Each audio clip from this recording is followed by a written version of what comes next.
தெலுங்கு சினிமாவினுடைய பிரபல நட்சத்திரங்களான விஜய் தேவரகொண்டா மற்றும் ராஷ்மிகா மந்தனா பற்றிய காதல், அதோட அவங்களுடைய திருமண செய்தி ரொம்பவே எல்லோருடைய கவனத்தையுமே ஈர்த்து வந்தது. கீதா கோவிந்தம் படத்தில் இணைந்து நடித்ததுலேருந்து இருவரும் ரகசியமாக காதல் செஞ்சு வந்துட்டு இருக்காங்கன்னு செய்திகள் பரவச்சு. சமீபத்தில் புதிய தகவல் ரொம்பவே தீயாக பரவி வந்தது. அதாவது கடந்த அக்டோபர் மாதம் குடும்பத்தினர் மற்றும் கலந்து கொள்ளும் வகையில் இருவருக்கும் நிச்சயதார்த்தம் முடிந்தது நெருங்கிய வட்டாரங்கள் சொன்னாங்க.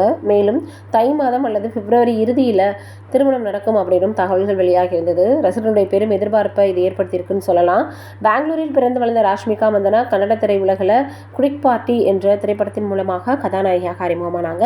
சில காதல் உறவுகள் ஏற்பட்டாலும் சில கருத்து வேறுபாடு காரணமாக திருமணம் நடக்காமல் இருந்துச்சு.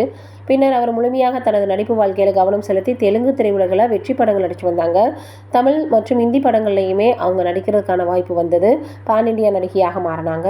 விஜய் தேவரகொண்டாவோட அதாவது கீத கோவிந்தம், டியர் காம்ரேட் அப்படின்ற படங்களில் இணைந்து நடித்தவங்க. இந்த படங்களின் வெற்றியாளர் ரசிகர்களிடையே பிரபல ஜோடியாக பேசப்பட்டாங்க. இருவருக்கும் இடையே நட்பு இருந்தது, அப்புறம் அது காதலாக மாறுச்சு அப்படின்னு தான் சொல்லணும். இந்த நிலையில் இப்போ அவங்களுடைய திருமணம் தொடர்பாக சில தகவல்கள் வெளியாக இருக்குது. என்ன அப்படின்னா, உதயபூரில் இருக்கக்கூடிய ராஜஸ்தானில் பழமையான பிரம்மாண்ட கோட்டையில் பிப்ரவரி 26 குடும்பத்தினர் மற்றும் நெருங்கிய நண்பர்கள் மட்டுமே பங்கேற்கும் வகையில் திருமணம் நடைபெற இருக்கிறதாக சொல்லப்படுது.